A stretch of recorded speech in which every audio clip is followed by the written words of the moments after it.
How you doing, everyone? Wherever you're watching around the world, welcome back to another episode of Braw Cast. Now, if you don't know what Braw is, of course, it's sponsored and is put on, produced by Braw Beard Oils. But what this is, it just isn't about big hairy men, big hairy women, whatever way you want to talk about it, beards. It's also an attitude. It's a lifestyles podcast. On this show, each and every week, we get to talk to interesting folk from all walks of life, from all around the world. We have had on photographers, we've had MMA fighters, pro wrestlers, comedians, actors, BDSM models, a little bit of everything. We like to talk to all these different variety of folks from all across the spectrum, all across the rainbow of attitudes and backgrounds. So we're going to get on to our very special guest in just a second. But before we do that with this week's episode, don't forget to like, share, check out our archive over on YouTube, and of course, head over to Braw Beard Oils. Check out some of the amazing products they've got coming over the summer. Why not treat yourself just now? And of course, make sure to follow us on all our social medias. Right. I'm really looking forward to this guest because we've got to talk to some really interesting folks over the last couple of weeks, and I'm very excited to talk to our guest today. So please, ladies and gentlemen, would you please welcome mental skills coach. Give it up. He's sitting in the green room patiently looking at me just now. Please give it up for Mr. John Johnstone, ladies and gentlemen. Morning, John. How are you? I'm good, mate. I'm good. Thank you for that introduction. So many questions to ask about what you do. I got some of the details from John. I got to have a little look and a little dig about online as well. Mental skills coach. That's quite the title. What in a sort of quick summation, if you could, we'll unpack it all, of course, but in a quick summation, what is it you would say to like the layman out here that hears John Johnstone, mental skills coach? What is that? What does that say to people? Right. If I'm going to simplify it, okay, and I'll ask you this question. Do you know how at times you think things you don't want to think, feel things you don't want to feel, and you maybe do things you don't want to do? 100%. Well, what I do with clients, and as it stands, I work with professional footballers, I help them understand why they're thinking like that, why they're feeling like that, why they're doing those things, and what they need to do in order to change it. So it's not so much just here's what to do in order to change it. I help them understand why they're thinking like that, feeling like that, doing those things, and then what you need to do in order to change it. So I think education is a massive part in helping anybody. Yeah. And from the education, it's not just here's what to do. I think helping someone understand the why. Now, whether we talk a footballer, whether we talk a comedian, whether we talk a banker, no matter who it is, understanding the why you think like you think, why you feel like you feel, and why you do what you do, and what you need to do in order to change it. I think the why is absolutely key. Oh, definitely. So that already is a big departure from what I call TikTok mental coaches, shall we say, who are very much, it's all quite superficial. It's all quite for show, but you're really getting into the weeds and helping people really understand themselves and the issues they've got going on, and helping educate them and how to overcome those. Would that be a way of putting it? Yeah, 100%. And I think that no matter whether it's an athlete listening to this or whether it's just someone that has a 9-to-5 job, obviously we're still in lockdown, that's right. Yep, we've still got lockdown going on. And I think that coming through lockdown or kind of coming out of lockdown, if you're understanding why you think the way that you think, why you feel like you feel, and what you need to do in order to change those things, I think it can be massive. Because my philosophy, or what I believe, is the inner drives the outer. The mind drives the body, or the invisible drives the visible. So the more you understand why this does what it does, the more the outer game, or however you want to word it, is more likely to go the way that you want. All right. Well, let's certainly talk about the people you've worked with in the past. Now, you've talked about working with pro athletes, but again, this applies to virtually anyone once you're sort of digging into things. But you work with athletes to get people that would understand it. I mean, if there's a layman out there, all these millionaires that are getting paid a fortune to go and play football, do something they love, it's all wine and roses. We're all human beings at the end of the day. What's some of the obstacles you've had to find, even with, football, particularly during lockdown, is something that all our eyes are on just now, because there's not a lot of other live entertainment on for us Brits just now. But in terms of football, how would you approach some of the difficulties you've had, and how have you helped overcome those? I think if you're taking lockdown specifically, and this again will go kind of more general than just football with this. Yes. Quite often a person will come to me, and what they're doing is, or what they're struggling with, is focusing on the negative. So anything that happens, I focus on the negative in that situation, or this has happened and I'm always jumping to the worst case scenario, or I'm always focusing on the negative. Right. But again, like going back to what I touched on originally, the brain is hardwired negative. I know the last thing I want to do is come on here and kind of educate the listener, so to speak, but your brain's role is to keep you alive. And your brain is hardwired negative. So the reason that your brain is hardwired negative is to keep you alive. Because if your brain wasn't hardwired negative, i.e. let's focus on the negative, your brain's role, or your brain couldn't do its role, if that makes sense. So your brain's not all about parts of it is kind of being successful in that. But the number one thing that your brain will prioritize is keeping you alive. So in order to keep you alive, it needs to be hardwired negative. Because if you think about it in life, or even as a comedian, you might get, there's 100 people in a room and 99 are clapping thinking that's brilliant. But you've got that one person going, boo, that's absolute garbage. Now you've got the 99 positives and you've got the one negative, and you come away thinking, oh, what about him? What about him? And people are saying, aye, but there's 99 positive. But you're still thinking about that one person, that one guy. But the reason that is because your brain is hardwired negative. Those 99 people blowing hot smoke, or those 99 people going, you're amazing, that joke was brilliant, or that gig was brilliant. Yeah. They're not going to kill you. And when I mean kill you, I'm not talking from a physical point of view, but obviously from a mental point of view, they're not a threat. But that one guy going, ha, that joke was garbage, my gran tells better jokes than that. That one person, your brain's like, that's a threat. That's a threat. So what I'm going to do, we're going to focus on him, and you need, not so much you need to deal with him, but you need to deal with that comment. And your brain wants to make this comment out to be bigger than it actually is. Yeah. Why? Because your brain's role is to keep you alive. So by your brain's role to keep you alive, it wants to exaggerate things. Because that wee comment, it's not that important, but it needs to make it out to be really, really important in your head. Why? Because it then thinks, well, you look to deal with it. Right, I understand. I've never heard the one negative comment at a gig, or that one miserable bugger we get at gigs actually unpacked as a threat before, but that totally makes, if there's any of my comedian friends watching this, guys, he might have just unlocked something for us all.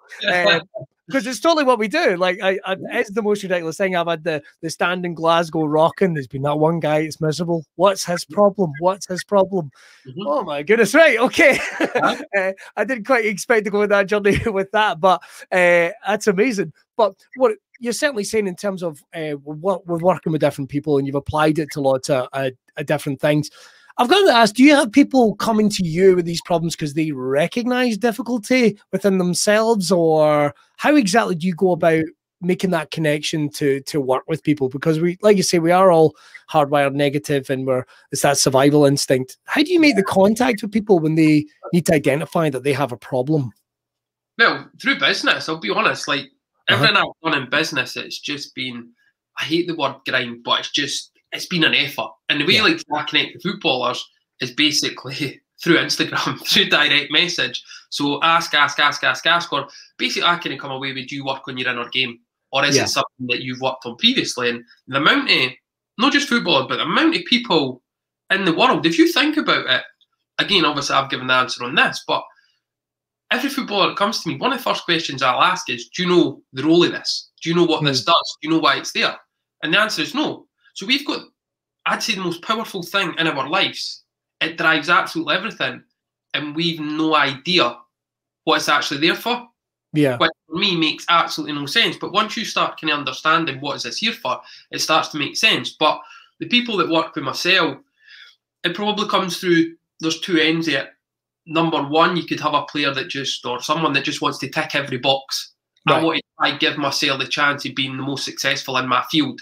I want to, it's basically the no what ifs. I don't want to get to the end and go, well, what if I'd tried this, or what if I'd done that? Whereas you do have other people that come with, if you want to say a struggle, that struggle could be confidence, that struggle could be belief. But I think probably the most common struggle I come across, and this isn't just, again, in sport, but in life, I think it's dealing with other people's opinions. I think that is the hardest thing for anybody, to deal with somebody's opinion. So when you talk about people working on their inner game, that inner game is how they live their lives in a lot of ways. I mean, you will get your baker, your banker, your comedian, your fighters as well. I mean, you talked about other athletes and certainly what they do. Do you find those type of things will just apply across the board, or do you still have to switch it a little bit depending on the situation? I only mention that because everyone has an ego, so there's almost stages you need to get through. So you need to refine and work through that as well in order to get to the crux of the problem for them to understand. Yeah, I know, definitely. You meet someone where they're at. But what I would say is, if, again, with the varied listener on this, if 10 listeners became clients, now unless you're a professional footballer, I'm not looking for a client, but if 10 listeners became clients and they all had different kind of jobs, they all had different roles, the tools that I use wouldn't vary. The education that I give them wouldn't vary, but what you would do is you would make it specific to that scenario. Yeah. So again, if you had a fighter, or if you had, say, a downhill mountain biker, right, the tools that you use, they wouldn't vary, but how they are used within that sport would. And I think it's completely just a case of kind of meeting someone where they're at. But for me to get to the point that I have, or kind of come to a point of working with professional footballers, I've used the same tools to help people with, so my background was in personal training. I've used the same tools to help people with their relationship with food, their relationship with exercise, stopping smoking, relationships, that. And again, we're all, 90% of us, we're all kind of wired the same way. Yeah. Obviously, there's other reasons that people aren't, but for 90% of people, everybody's brain works the same. We're all hardwired negative. So it doesn't matter who it is, the tools are applicable, but you're just making it specific to that kind of individual in their circumstances. That's really, really interesting. And the background for you was personal training. Did you find that working within that athletic realm yourself, that give you the insight? Because I'm curious to know where does the journey, because what you do is such a unique thing, and even your approach on it is such a unique thing that I've never really heard, but that's a layman speaking as well. Yeah. It's, obviously, but in terms of you working as a personal trainer, working with athletes, working with coaches in that different realm, what was the journey that took you to what you're doing now? What was the journey? So if I go back to the start, I left school to become a plumber.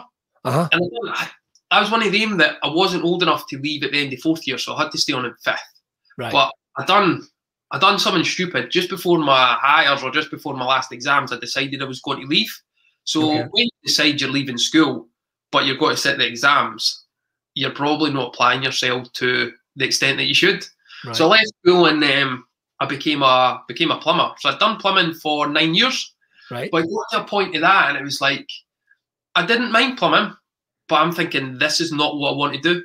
Like, I didn't hate it, but it was kind of like, I remember sitting with my feet up on the dashboard one day, and I'm thinking, I could still be sitting here in the same van or in the same place with my feet on the dashboard at 65.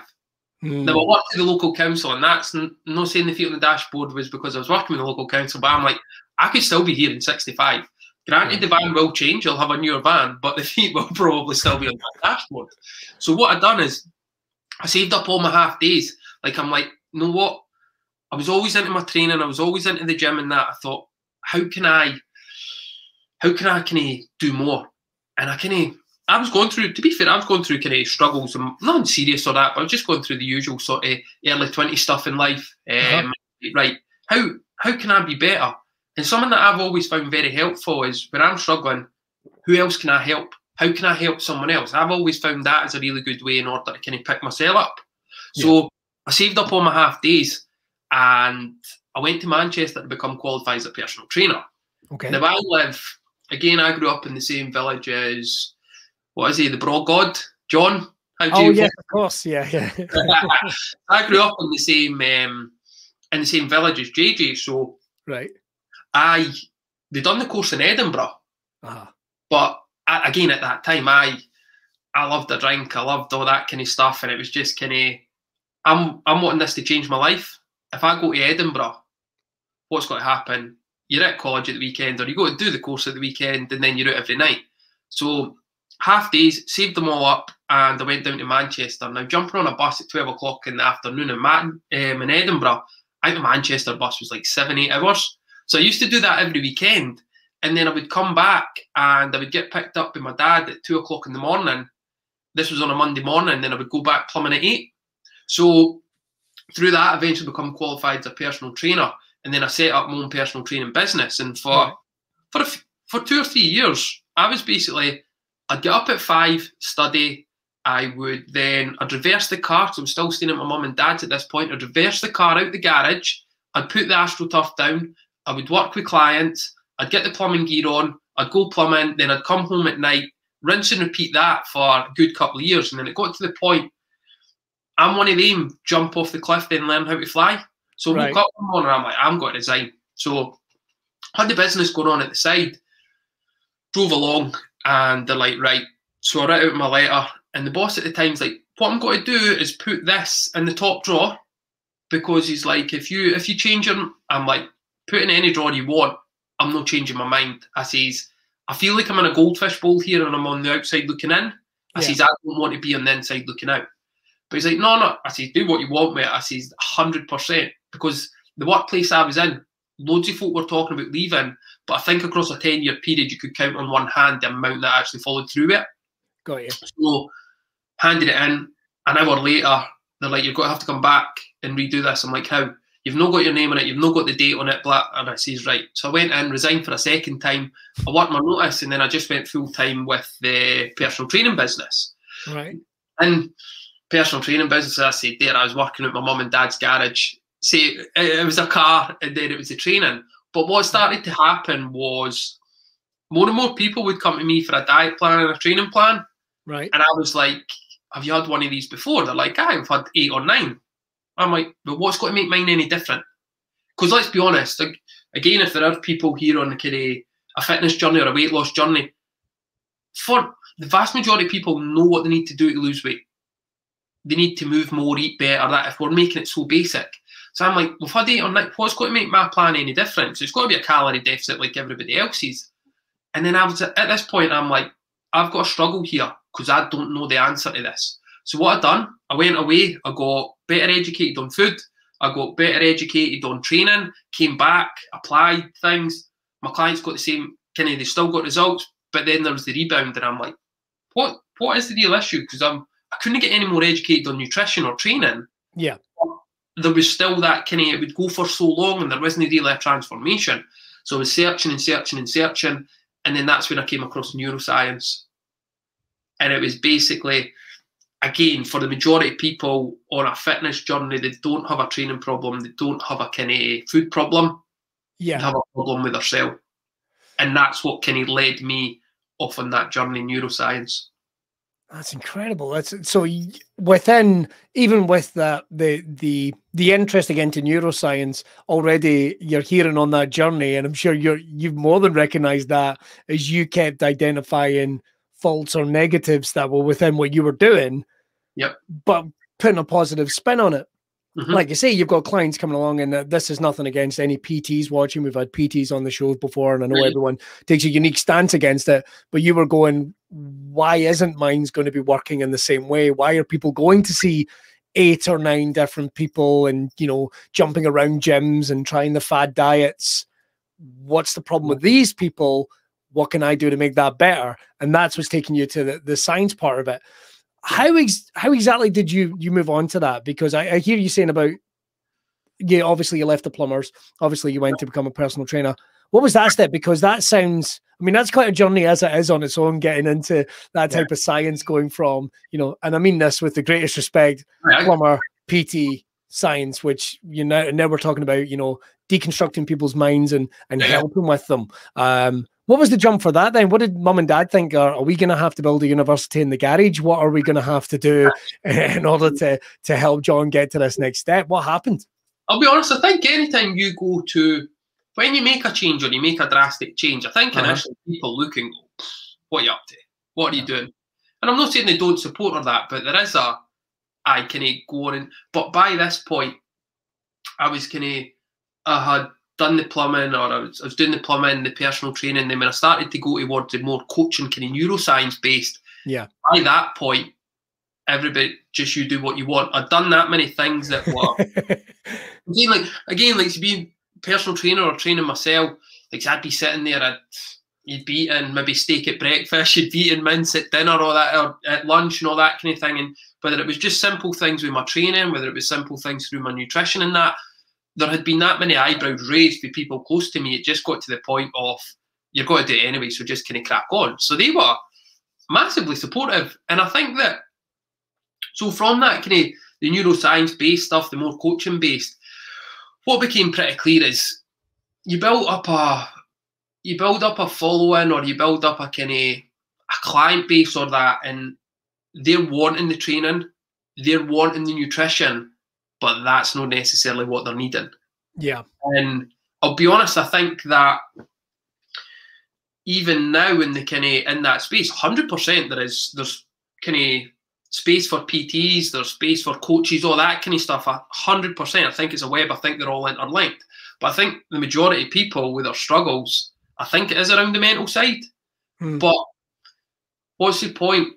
Again, let's make up numbers. What's the point you paying 40 quid for a coach that looks at the mental side of things for an hour when you can go and line dog shit up the park for 30 quid for unlimited classes?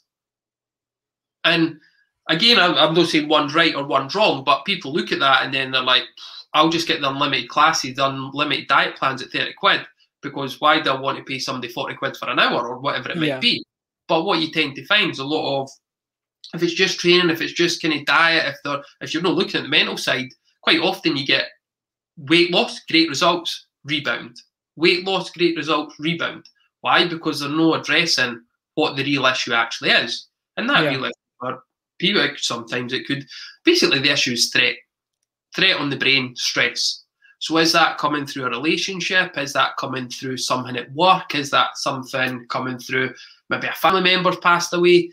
That's the real thing. And once you deal with that, the training and the weight loss kind of takes care of itself. It's removing the obstacles.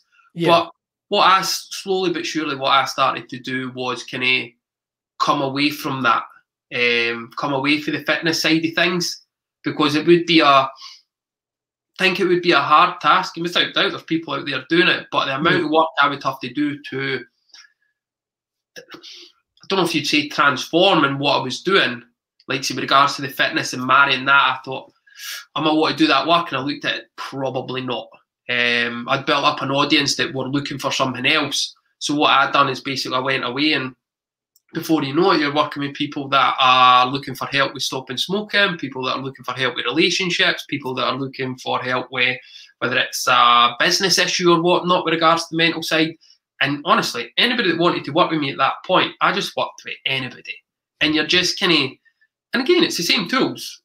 Like, see, for the fitness, from the training side of things, people that wanted to work on the mental side of that, it's the same tools for somebody with regards to smoking, with somebody with regards to relationships or whatever it might be.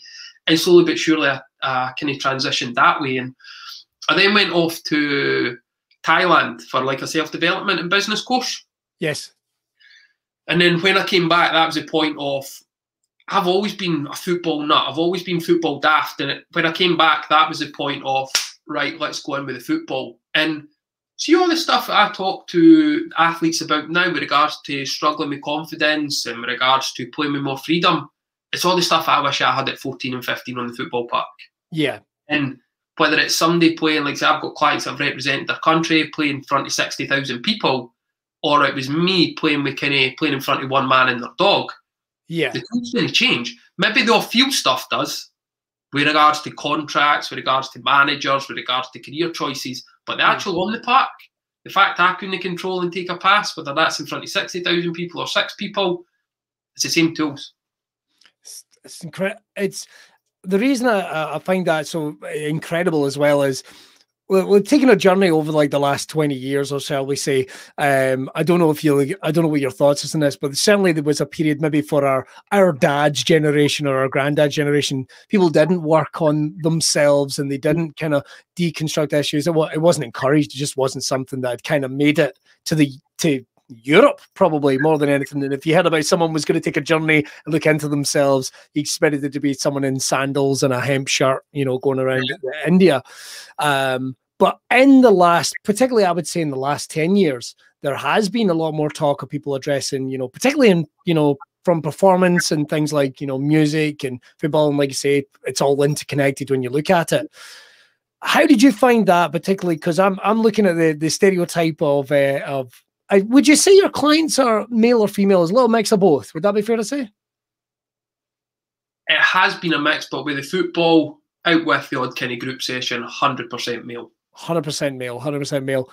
How have you found breaking down the male part of it? Is it people managing to now look into themselves a bit more and they're getting to connect with you? Did you find that an obstacle to kind of overcome? We talked very briefly about ego earlier, and that's not really what I'm talking about. It's people's hesitancy, even though things are looking a lot better than they were, particularly during lockdown. People are working in their own heads. Yeah.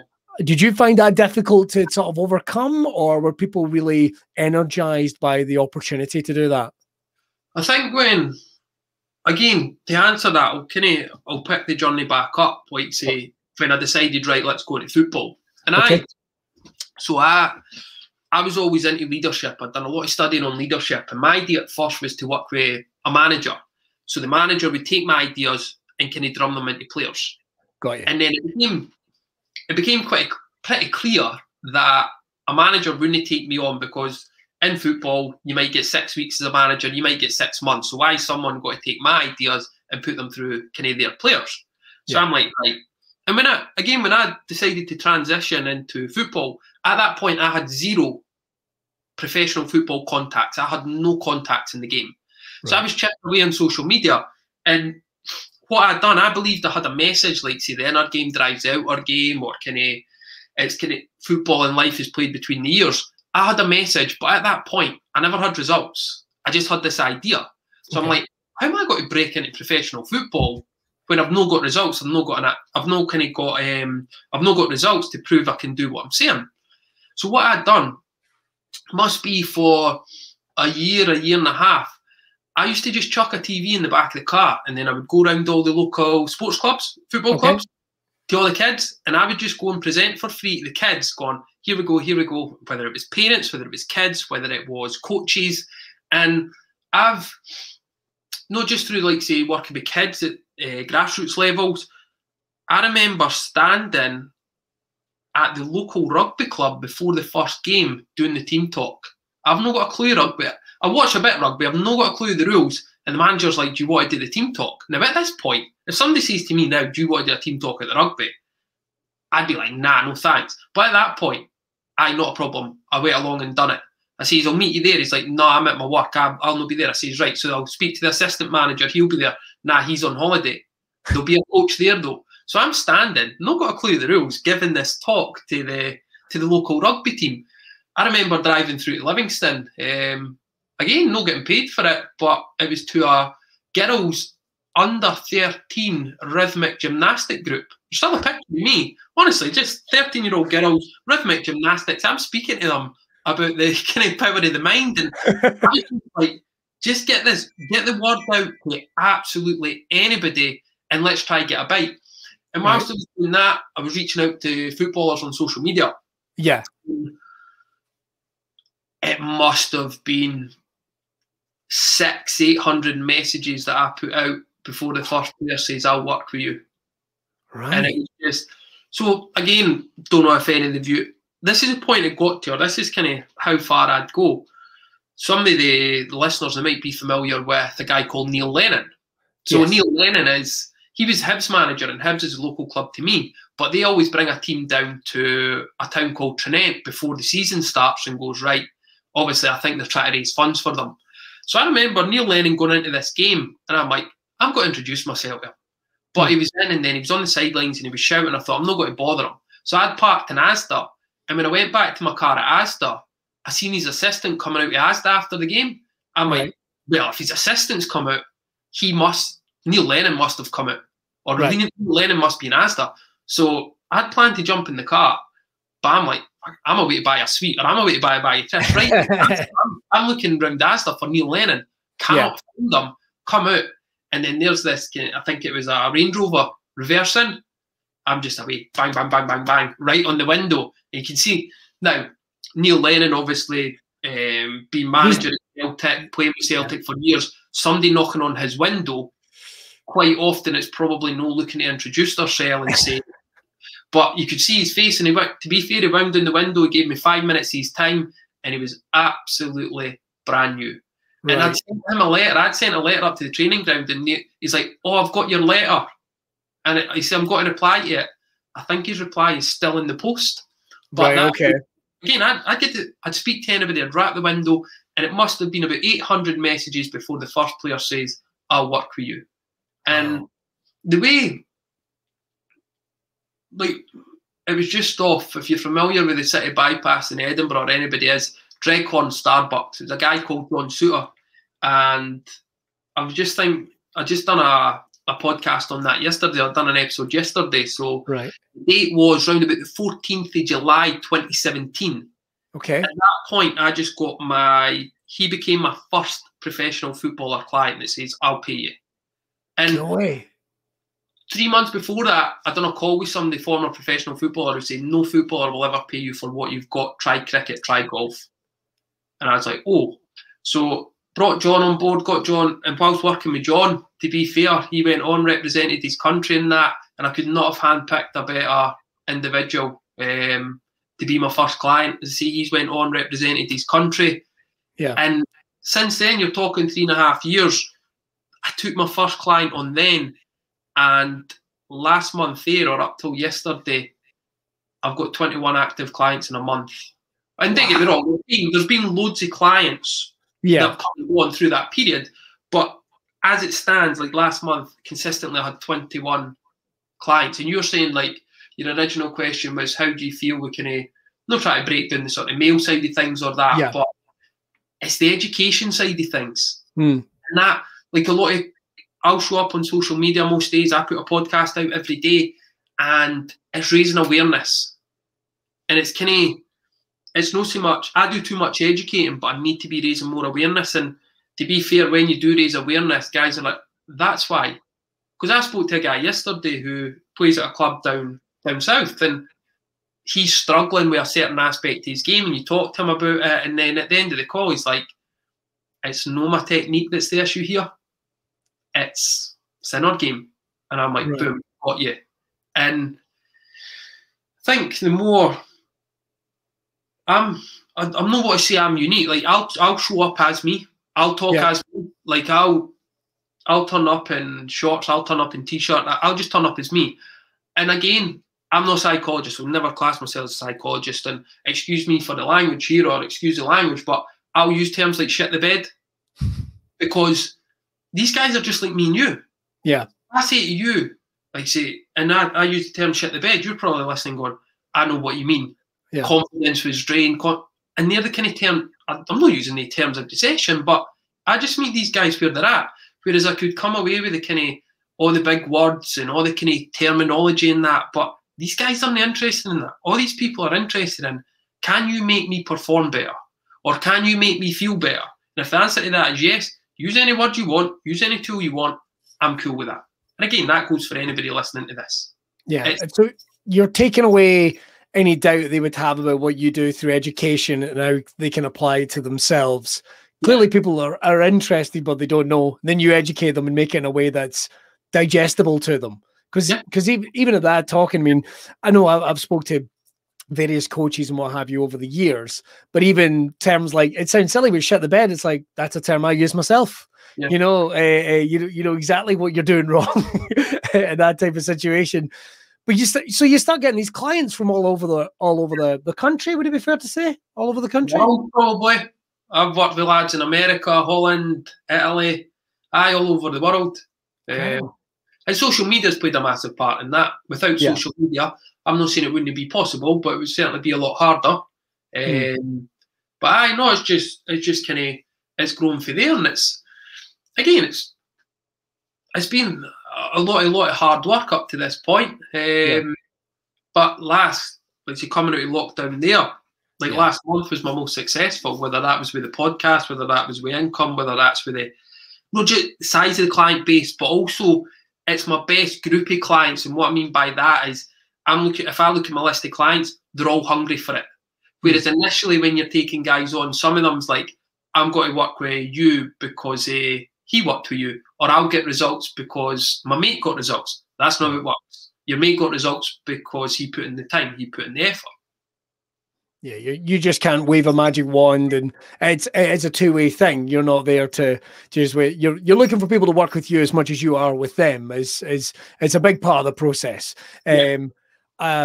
I've got to ask in terms of lockdown, because I know there'll be a lot of people that'll be wondering about this and have had the time to be in their own head and think about things.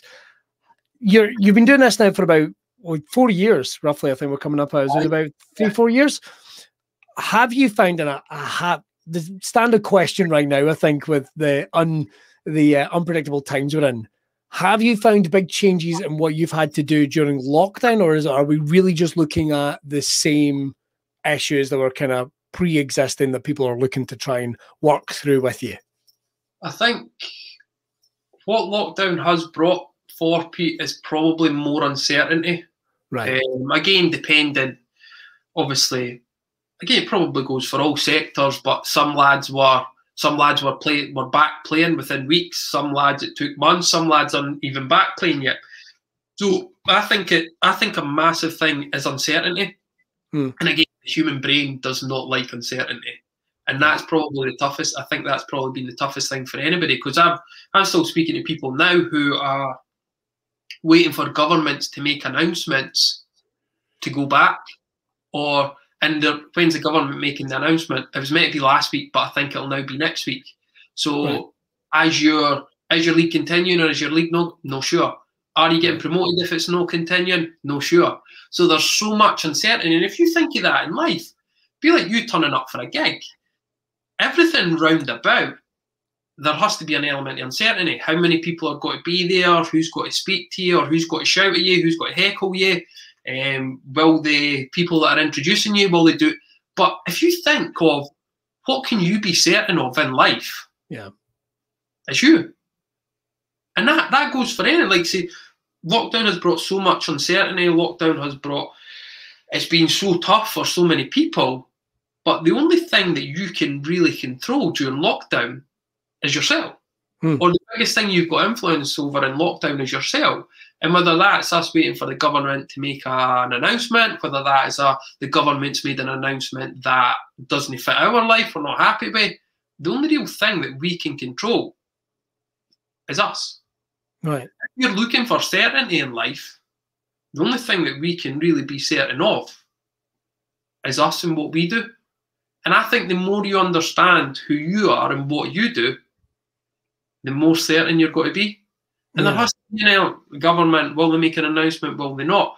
But I think I always come for plan for worst case scenario. Look at worst case scenario. If you can deal with the worst case scenario, you'll deal with everything else in between.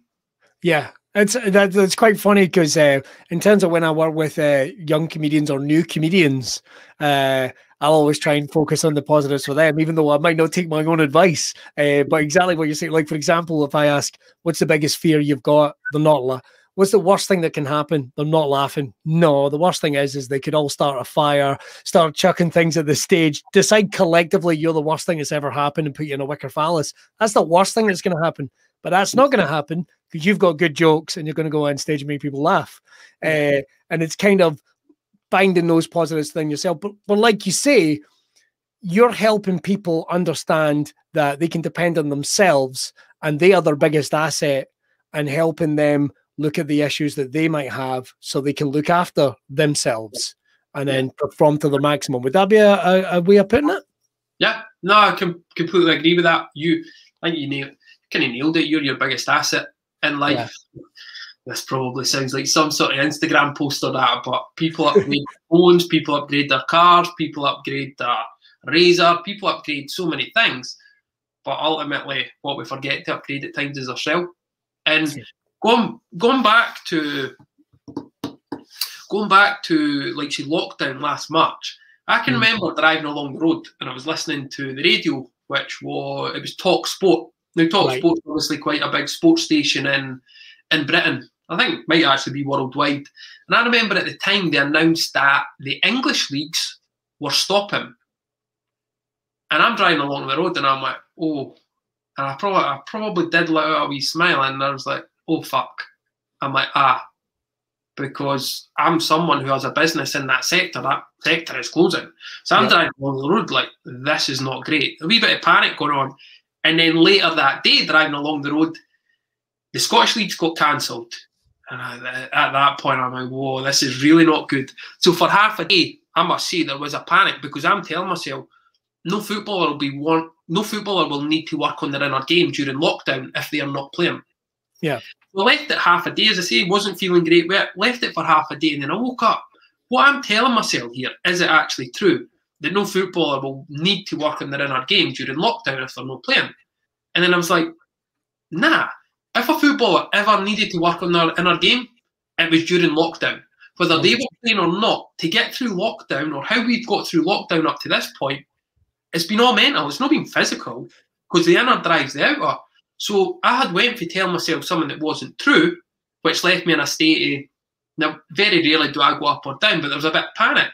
So next morning I woke up and I'm like, is that true? No. Because I'm like, if a player ever needed to work in his inner game, it was now. The time to get ahead of the opposition was then.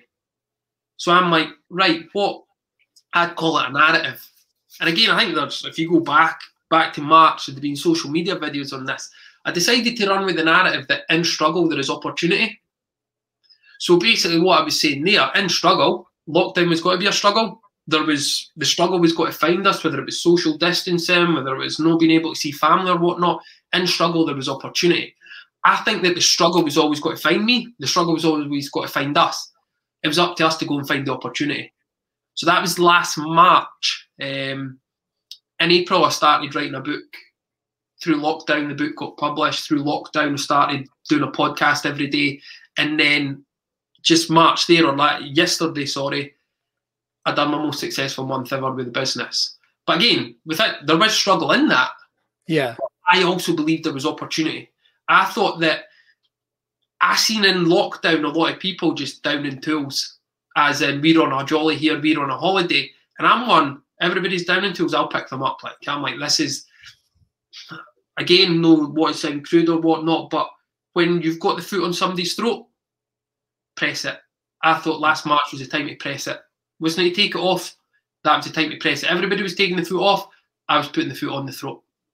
Oh, and even mentally coaching yourself over that period of, like you say, that day, you actually had to mentally coach yourself, addressing that initial panic, and then actually look down at it. That's crazy. You're even doing your own job on yourself in order to turn into the curve of lockdown.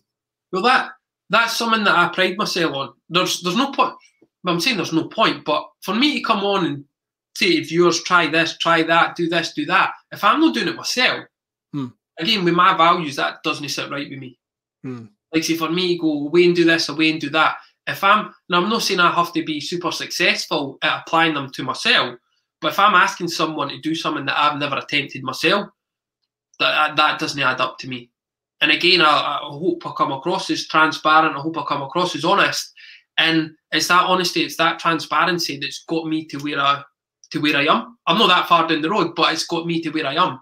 And let's say, anybody asks me any questions, like say any client asks me anything, whether it's personal or not, they'll get an answer. 100% they get an answer. Why? I'm not that important. I'm an absolute nobody. And whether it's, like say, a client of mine, he's a footballer, but he just started up a business the other day. And he was like, with regards to tax, what do you do? I just opened my books up straight away. He could see what I was making every month. He could see what people were paying me. He could see what I pay in tax. There you go. Will he go to bed thinking about what I make, or more what I don't make? Or will he go to bed thinking about my tax forms? No, I'm not that important. And if it does go, again, it wouldn't bother me too much.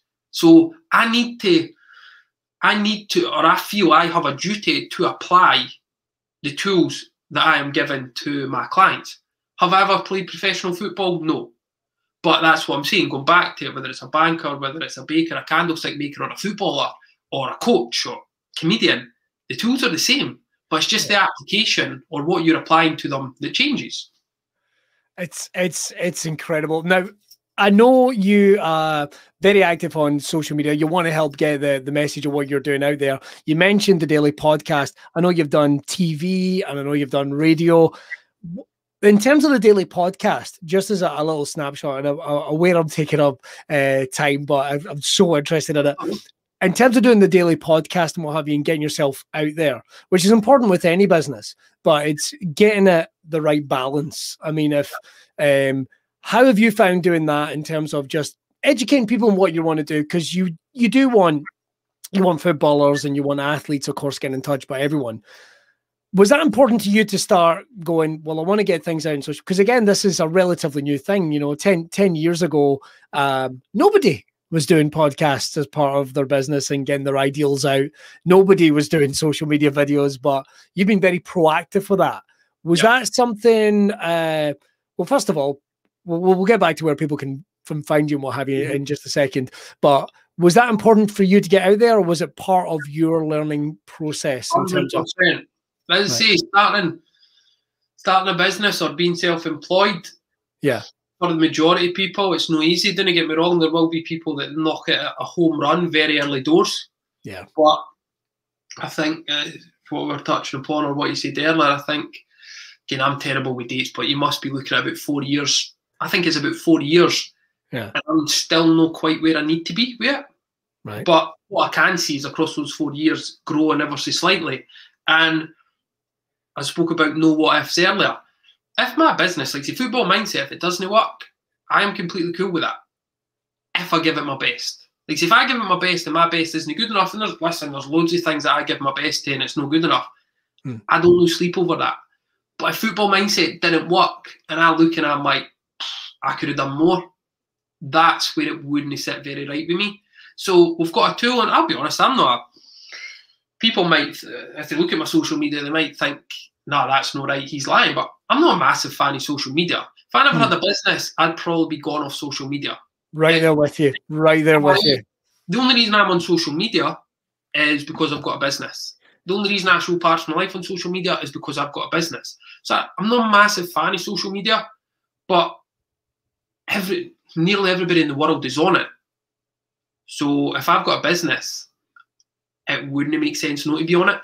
Yeah. And as you say, it's trying to find the right balance. I've went to the point of I do a podcast every day, Monday, Friday. I just, again, recording a podcast one day, I'm like, right, I'm going to do a podcast episode every day for a year, Monday to Friday. It was great saying it. And then when he came away, I'm like, oh, you might have to follow up with that. And I done it on episode 19. So I think if the maths are right, which they might be wrong, I think it's 260 episodes to do Monday to Friday for a year. Yeah. I started on episode number 19. I am at episode number 127. So I'm like, oh, I'm making progress. And somebody said to me yesterday, said, oh, you've still got a few to go. And I'm like, oh, 140 odd, 130 odd. But again, it's like consistency. I think consistency is a massive thing. So many people, they knock out the park one day, then they don't the next, and then they don't the next, and they don't try the next. Whereas for me, it's consistency is key. Absolutely everything, consistency is key. And whether it's growing social media followers, whether it's growing a program like this, or whether it's like clients, you only get one client at a time. The consistency is absolutely key. And I kind of say to my clients, right, we need to be on it every day, or we need to be at it every day if I'm not. And doing that every day for a year, that's my way of showing like I back up what I'm saying, or I like to try back up what I'm saying. Yeah. And let's be honest, folk are like, oh, that's a massive effort to put a podcast out every day. If we're being truthful, what I do, I take one of these sheets, I write out what I'm going to say, I take the microphone for there, I plug it in, hook that up, talk away, and then upload it. Put a start, put an end, and upload it. If it's something that I'm committed to, it doesn't take more than an hour a day. It doesn't take more than 45 minutes a day. So if that's something I'm committed to, but I can't commit to it, and it's only 45 minutes a day, there's something wrong from my side of things. Well, look, the podcasts are absolutely incredible. People can find out everything. There's so much. I could talk to you for another couple of hours, but well, I want to make sure we've covered so much. But first, the last thing I want to ask, well, there's a couple of things actually. First of all, where is the best place for people to find out what you're all about, John. Where can people check what's going on? I mean, I know you've got your own way of doing things, but if people are interested, they want to check out the podcast. You never know where this web of thing goes, who it could end up getting connected to. Where's the best place for people to find you? Best social media would be Instagram, and it's at Football Mindset. Now, what I would say that if you're virtually every post is about football. If you're not at football, if you hate football, following that page probably isn't going to be for you. But if you're willing to kind of siphon through things and go, you know what, I could take that principle from football, apply it to my own life, business or whatever, 100% crack on at Football Mindset. And the podcast is the Football Mindset podcast. It is on Apple. It is also on Spotify. So you'll get across those two. But what I would say is, as much as all these tools do apply to general public, if you've not got a like of football, or if football grinds your gears a wee bit, following me on social media probably isn't going to be for you. But I will not take offence. well, look, and finally, I've got to ask, you've got quite the memorabilia and stuff behind you. I see Liverpool strip. I can't tell what it is in the back wall. What has been your thoughts of football during lockdown? Genuinely interested, because I'm into my ice hockey, I'm into my pro wrestling, I've got my interest in football as well. What's been your thought on the fan presentation? Because I don't know if football's ever had more eyes on it than it's ever had than right now. What's your thought of football during lockdown? I stopped watching English football, or the English Premier League. I stopped watching it quite a few months ago. Not for me. Without the fan participation, not for me. It's when, don't know if stale's the right word, but I stopped. What I found the English games very, very boring. So I stopped watching the lower league stuff. Quite enjoy still, obviously watch clients, but I still watch the Scottish game, because the Scottish game is so fast, the Scottish game is so frantic, and let's be honest, out with maybe your Rangers, Celtic in Scotland, videoing a game or having footage of a game and there's nobody there, it doesn't change much. There's, like, say, a game in clubs out there, when the fans are allowed back, you could go around the stands and they'll just be them kind of dotted about. But I just think the Scottish game, like you're on about ice hockey, basketball, things like that, I would imagine they're played at such a pace that I sometimes watch the ice hockey on is it Free Sports? I don't know if it's Swedish leagues and Russian leagues and that. I sometimes watch on that. And whether there's fans there or not, I'm not really that aware. Not that I'm immersed in it, but I'm not really that aware. But I just think the speed of it, whereas I'm finding the English football, to be fair, quite monotonous without the support. I think that's fair. I think that's fair comment. I think a lot of people are literally just curious about to ask it, because I've had various people heard you were coming on the show. People were wondering. We started talking about football, and that came up again and again. But it's always lower leagues. England is actually it's a faster game. It seems to be more frantic. Although I don't know, I don't want to use the phrase more heart in the game, because I would never say that about a pro athlete, but there's definitely something there, and I think you've absolutely nailed it. Well, listen, John, it has been such a pleasure to talk to you. Oh, I did have to ask one thing. We never got around to talking about the book very, very quickly. If people want to check the book out, how can people get their hands on it? It is available on Amazon. Right. So the book is called Master Your Confidence, The Elite Footballer's Guide to High Performance. But what I would say with regards to the book, I've had quite a bit of feedback from people that, again, going back to personal training days, but a lot of people that aren't actually into their football, but they have read the book and they've taken quite a lot from it. But if you're an athlete and you're looking to work on your inner game, 100% I would say check out the book. So it's called Master Your Confidence, The Elite Footballer's Guide to High Performance. Again, it's written for a professional footballer, but you can find that on Amazon. And if you enjoy my voice, you can actually get it on audiobook. So yes, I always say that to boys. I'm like, you know what? If you're looking to get the kids to sleep early, just get the audiobook and get it on loudspeak. What a great idea! What a great idea! I never thought about doing that. Putting something I want to listen to on when they're going to. What a great idea! Exactly. even more ideas. Well, listen, everyone, you've got to go and check us out. Go and check out John on all the social medias. Don't worry, we will put them in the link on the podcast, and you'll be able to check it out. John, I'll just very quickly put you back into the VIP, the locker room, the green room, the dressing room. Not sure what we're going to call it for this one. I'll pop you in there and I'll finish up the podcast. Everyone, give it up for our very special guest, Mr. John Johnstone, today. Right, that's all we've got time for in this episode of Braw Cast.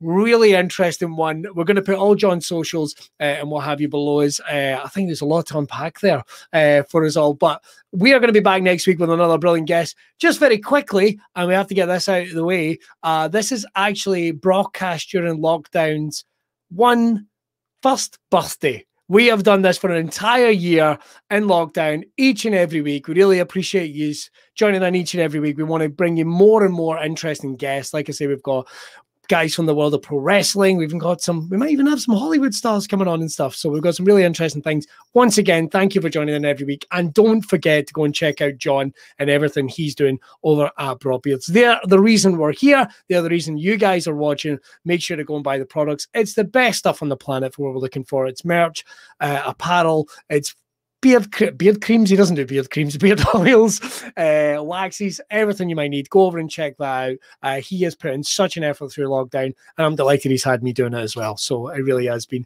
keeping me busy. I think that's the way why I'm writing dirty jokes. That's all we've got time for this broadcast. We will see you next week. Will I be able to do the closing credits of the show without looking at the monitor? Because I never have the cursor in the right place. It's not happening. It's not happening. God damn it. Every single week. We'll see you next week. Look after yourself. Stay safe.